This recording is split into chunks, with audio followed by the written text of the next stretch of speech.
अस्सलाम वालेकुम। मुझे उम्मीद है कि आप सब दोस्त जो है खैरियत से होंगे और मेरी बहुत सारी दुआएं आप सबके लिए। अच्छा, सबसे पहले तो जो है हम ये देख लेते हैं कि बेसिकली आपकी जो ऑफसेट अलाइनमेंट होती क्या है, क्योंकि आज जो हम स्टडी करने जा रहे हैं वो ऑफसेट अलाइनमेंट है।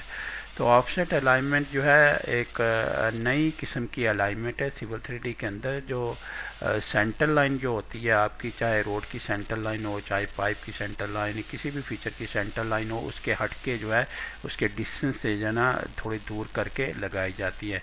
ठीक है, जैसे रोड का सेंटर लाइन होता है, रेलवे का या पाइप का।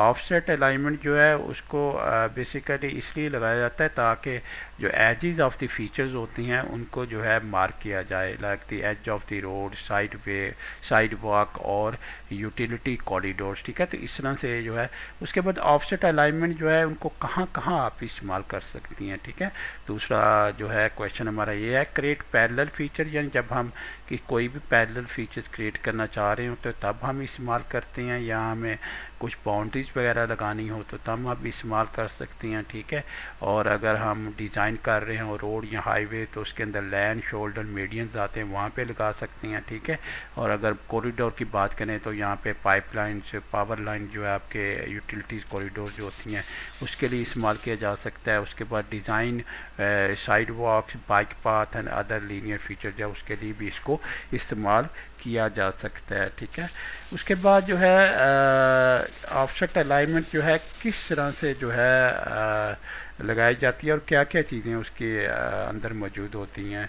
ठीक है, सबसे पहली ये है कि या तो आप ऑफसेट अलाइनमेंट का टूल इस्तेमाल कर रहे हैं, उसकी मदद से आप लगा लें। ठीक है, या फिर ये है कि आप जो सेंटर लाइन आपकी ऑलरेडी एग्जिस्टिंग जो आपके पास अलाइनमेंट लगी हुई है उसको सिलेक्ट करें और कॉन्टेक्चुअल टूल बार को इस्तेमाल करके वहाँ से लगा लें। ठीक है, या अगर आपने मॉडिफाई करना हो तो फिर अलाइनमेंट एडिटर जो है उसको इस्तेमाल करके आप उसको मॉडिफाई भी कर सकती हैं। और इस तरह से ना ये इंजीनियर्स की बहुत बड़ी हेल्प हो जाती है। ठीक है, क्योंकि अपना जो डिज़ाइन होता है वो एफिशिएंटली उसको डिज़ाइन कर सकती हैं, और जितने भी इंफ्रास्ट्रक्चर प्रोजेक्ट है उनको उनकी एक्यूरेसी और जो है उनको प्रिसाइज रख के उनको उनका डिज़ाइन जो है उसको कैरी कर सकती हैं। ठीक है, तो ये होगी कुछ तारीफ जो है आपकी ऑफसेट अलाइनमेंट के बारे में। तो अब आगे चलती हैं और जाके देखती हैं कि बेसिकली ऑफसेट अलाइनमेंट किस तरह से लगाई जाती है। ठीक है, और किस तरह से इसका जो DCL बॉक्स होता है उसमें किस तरह से जो है वैल्यूज़ वगैरह जो है पुट की जाती है। अच्छा, यहाँ पे देखें आप ना अपनी स्क्रीन के ऊपर जो है ना आपके पास देखें यहाँ पे ना आपके पास सेंटर लाइन आ रही है। ठीक है, तो इस सेंटर लाइन से ना आपने ऑफसेट जो अलाइनमेंट जो है ख़ास डिस्टेंस पे आपने ड्रॉ करनी है। ठीक है, तो यहाँ पे चले जाएं और इसे ज़रा क्लिक कर लें, ये एक तरीका है आपका। ठीक है, और यहाँ पे आपके पास ना ऑफसेट अलाइनमेंट आ रही होती है। ठीक है, ऑफसेट अलाइनमेंट को आप सिलेक्ट करें। ठीक है, तो ऑटोमेटिकली आपके पास ना डायलॉग बॉक्स आ जाएगा जिसके अंदर जो है सबसे पहले जो आपका ऊपर वाली वैल्यू होगी वो अलाइनमेंट टू ऑफसेट फ्रॉम, यानी अलाइनमेंट आप किस सेंटर लाइन पे या किस मदर सेंटर लाइन पे आप इस मदर अलाइनमेंट पे आप जो है जाके ड्रॉ करना चाह रहे हैं। ठीक है, इसमें यहाँ आप नाम भी दे सकते हैं, अगर आपने कोई अलाइनमेंट आपके पन्ने आपने नाम दिया तो उसका नाम सेलेक्ट कर लेंगे, यहाँ से जाके वो सिलेक्शन भी कर सकते हैं। जैसे मैंने यहाँ पे सेलेक्ट किया तो ऑटोमेटिकली वो यहाँ पे नाम भी उसका दे देगी सिविल 3D क्या है, और उसको सिलेक्शन के बाद और आपको पता भी लग जाएगा किसके ऊपर जो है मैं जो है जाके ऑफसेट अलाइनमेंट बनाने वाला हूँ। ठीक है, उसके बाद यहाँ पे ऑफसेट जो आपकी अलाइनमेंट है उसका नाम वगैरह यहाँ पे दे दें, और आपने कौन से स्टेशन से लेके कौन से स्टेशन तक करना है वो अगर इसे अनचेक कर लें तो फिर आपके पास यहाँ स्टेशन भी आ जाती हैं, और इसको चेक करेंगे तो ये आपके जो ये आपसे पूछेगा कि कहाँ से आप स्टार्ट करना चाहती हैं, और यहाँ पे अगर इसको क्लिक करेंगे ये आपको पूछेगा कहाँ पे जाके आप एंड करना चाहती हैं ऑफसेट अलाइनमेंट को। अगर मैं ये दोनों बॉक्स में इनको चेक रखूँगा, ठीक है, तो इसका मतलब है कि जो मेरी सेंटर लाइन अलाइनमेंट है उसके ऊपर मुकम्मल सेंटर लाइन के ऊपर जो है ऑफसेट अलाइनमेंट जो है ड्रॉ कर दी जाएगी। उसके बाद नंबर ऑफ़ ऑफसेट कितने, यानी लेफ़्ट साइड पे आपको कितने ऑफसेट चाहिए और राइट साइड को आप कितने ऑफसेट आपको चाहिए। तो यहाँ पे फर्स्ट करें आप 2 भी लिख सकते हैं, 3 भी लिख सकते हैं, या आपको लेफ़्ट पे 2 चाहिए और राइट पे 3 चाहिए। ठीक है, तो यहाँ पे आप वैल्यूज़ भी चेंज कर सकते हैं, लेकिन मैं यहाँ पे सिर्फ एक ही रखूँगा और उसके बाद जो है ना यहाँ पे वैल्यू एंटर कर देता हूँ। ठीक है ना, मैं मतलब कितने फीट की वैल्यू है, 15 फीट है, 10 फीट है, 20 फीट है, जितनी भी आपकी वैल्यू होगी वहाँ पे जो है आके यहाँ पे आप एंटर कर सकते हैं, ठीक है।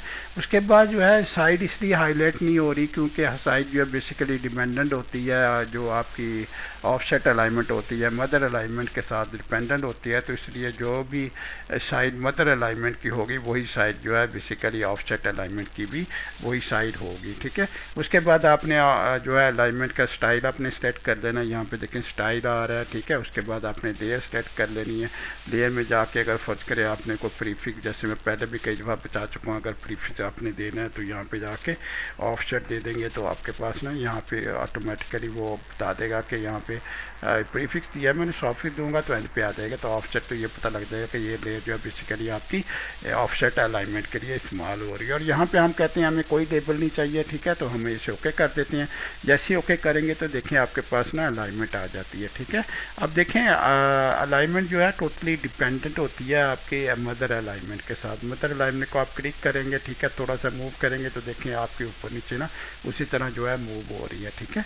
तो ये डिपेंडेंट होती है ऑफसेट अलाइनमेंट जो होती है वो मदर अलाइनमेंट के ऊपर जो है। अगर मदर अलाइनमेंट को आपने मूव किया, एडिट किया, तो वो भी जो है उसमें भी चेंजेस आ जाएंगे आपके पास। यानी इसमें आप देखें ना, अगर मैं फर्ज करे अगर जो है ऑफसेट अलाइनमेंट को अगर क्लिक कर लेता हूँ तो वहाँ पे कोई भी किस्म के ब्लिप्स नहीं आ रहे होते। जैसे आप ये देखें यहाँ पे ब्लिप्स आपके आ रहे हैं, ठीक है, यहाँ पे ब्लिप्स है, तो यहाँ पे कोई भी आपके पास ब्लिप्स नहीं आ रहा होता क्योंकि ये टोटली जो है डिपेंडेंट होती है आपकी मदर अलाइनमेंट के साथ, ठीक है ना। और जो है मदर अलाइनमेंट जो है वही इसको जो है आगे पीछे शिफ्ट कर सकती है, मूव कर सकती है, ठीक है। चलिए इसके बाद अगली जो चीज़ आती है वो होती है आपकी वाइडनिंग, ठीक है। वाइडनिंग किस तरह से आप करेंगे, ठीक है। तो आप जो है वाइडनिंग भी कर सकती हैं किसी भी आपकी जो अलाइनमेंट होती है उसको जो है आप शो करवा सकती हैं। फ़र्ज़ करें आपके पास कोई रेस्ट हाउस आ रहा है, ठीक है, या आपके रास्ते में कोई सर्विस स्टेशन आ रहा है, सर्विस एरिया आ रहा है, ठीक है, इस तरह की कोई चीज़ भी आ रही है तो उसमें आप जो है वाइडनिंग इस्तेमाल कर सकते हैं। तो वाइडनिंग लगाने के लिए आपने ऑफसेट अलाइनमेंट सेलेक्ट कर लेनी है और यहाँ पे आपके पास ना ऐड वाइडनिंग है, ठीक है। जैसे आप ऐड वाइडनिंग की तो आप कह रहा है कि आपने कोई create widening portion as a new alignment new करनी है कि आपने जो है जो सिलेक्ट की उसी पे करनी है। तो मैं कहता नहीं, मुझे न्यू नहीं करनी, मुझे उस पर सिलेक्ट करनी है, ठीक है। उसके बाद वो कह रहा है कि स्टार्ट पॉइंट आप दे दें। मैं फ़र्ज़ करें ये वाला स्टार्ट पॉइंट उसको दे देता हूँ और वो कहता है यहाँ पे मुझे एंड पॉइंट दे दें, तो मैं उसे एंड पॉइंट दे देता हूँ। फिर मुझे पूछता है कि आपको कितनी वाइडनिंग रखनी है। फ़र्ज़ करें मैं जो है 30 रख देता हूँ, तो आप देखेंगे आपके पास ना वाइडनिंग आ जाती है, ठीक है, आपको नज़र आ रही है। अच्छा, इस वाइडनिंग में साथ ही आपके पास ना एक DCL बॉक्स हाईलाइट होके आ जाता है जिसके अंदर आपके पास ना सारी वैल्यूज़ आपके पास ऐड आ रही हैं, ठीक है। आपने ऑफसेट कितना दिया वो उसकी वैल्यू यहाँ पे आ रही है, स्टेशन आपने कौन सा दिया वो यहाँ पे आ रहा है और दूसरा स्टेशन आपका यहाँ पे आ रहा है, ठीक है। अगर फ़र्क करें मैं फिर साइज़ कर देता हूँ इसको, ठीक है, 1200 कर देता हूँ तो ये 12 हो जाएगा, ठीक है। और अगर मैं इसे 1500 कर देता हूँ तो ये 15 हो जाएगा, ठीक है। तो आपके जो है प्रिसाइज हो जाएंगे दोनों स्टेशन आपके पास। उसके बाद जो है आपकी लेंथ कितनी है, ठीक है ना, जितनी वाइडनिंग वो यहाँ पे आ रही है, ठीक है। अगर आपने कम ज़्यादा करनी है उसको भी चेंज कर सकते हैं। फ़र्ज़ करें मैंने कम कर दी, ठीक है, तो वो देखें चेंज कर देगा, उसको भी जो है मॉडिफाई कर देगा। उसके बाद जो है आपने जो ये वाली जो कर्व है, ठीक है, इसमें ये चेंज करनी है, कर्व लाइन कर्व, ठीक है। अगर आपने कर्व रिवर्स कर्व आपने करनी है, ठीक है, तो वो आपने चेंज करनी है वैल्यू, तो यहाँ पे आपने जाके सेट कर सकते हैं, ठीक है। और यहाँ पे लीनियर रखेंगे तो लीनियर के बाद आप जो है लेंथ भी चेंज कर देंगे। जो आपका लेंथ ये वाला लेंथ आ रहा है वो आपको साथ साथ बता रहा होता है, ठीक है, डॉटेड शो कर रहा होता है, ठीक है। अगर फिर मैं 200 दे दूँगा तो आप देखेंगे उसकी जो है वो भी वैल्यू जो है चेंज हो जाती है, ठीक है।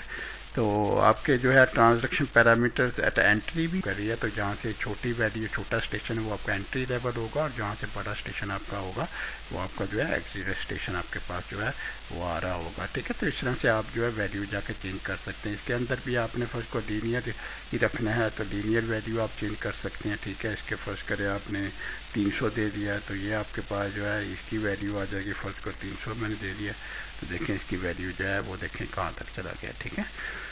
तो ये जो है इस तरह से आप जो है चेंज कर सकते हैं, ठीक है। अपनी जो है ऑफसेट अलाइनमेंट को यानी मॉडिफाई कर सकते हैं, एडिट कर सकते हैं। तो ये जो आपके पास जैसे आप वाइडनिंग अलाइनमेंट को सेलेक्ट करते हैं तो आपके पास जो DCL बॉक्स और होता है नज़र आ रहा होता है, बेसिकली वही इन्हीं चीज़ों के लिए होता है कि आपने अगर कोई भी इसको रिफ़ाइन करना है, बेहतर करना है, तो आप इन वैल्यूज़ में जाके इसको अपनी ऑफसेट अलाइनमेंट को जो है बेहतर बना सकते हैं। अब देखें इसमें ना आपके पास एक और चीज़ भी होती है, ये जो आपने अलाइनमेंट लगाई है तो यहाँ पे आपके पास ना ये वाला एरो जो आपका आ रहा है, ठीक है। अगर एरो आप इसे सेलेक्ट करेंगे तो इसे मैनुअली भी जाके ना आप चेंज कर सकते हैं, ठीक है, अगर आपको मैनुअली चेंज करनी है, ठीक है। लेकिन टेबल से ये होता है कि ज़रा प्रिसाइज हो जाती है और आपका डिज़ाइन जो है बिल्कुल एक्यूरेट और उसकी जो वैल्यूज़ होती हैं वो सही रहती हैं, ठीक है। तो उस तरह से आप करेंगे तो ज़्यादा बेहतर होगा, ठीक है। लेकिन बहरहाल आप जो है इस सिलेक्शन करने से भी जो है अपनी जो अलाइनमेंट है, ऑफसेट अलाइनमेंट, उसको जो है मूव कर। तो अपना ख्याल रखिएगा। ये थी आपकी आज का जो टॉपिक था आपका, वो ऑफसेट अलाइनमेंट के बारे में था और जो है आपकी वाइडनिंग के बारे में था। वाइडनिंग जैसे मैंने बता दिया आपको कि वाइडनिंग वहाँ पे की जाती है जहाँ पे आपको साथ में कोई रेस्ट हाउस वगैरह आ रहे हैं, ठीक है, यहाँ पे कोई सर्विस स्टेशन वगैरह आ रहे हैं, वहाँ पे आपको वाइडनिंग की ज़रूरत पड़ती है। तो अपना ख्याल रखिएगा। इंशाल्लाह अगली वीडियो में मुलाकात होती है। अल्लाह हाफ़िज़। अस्सलामु अलैकुम वरहमतुल्लाहि वबरकातुहू।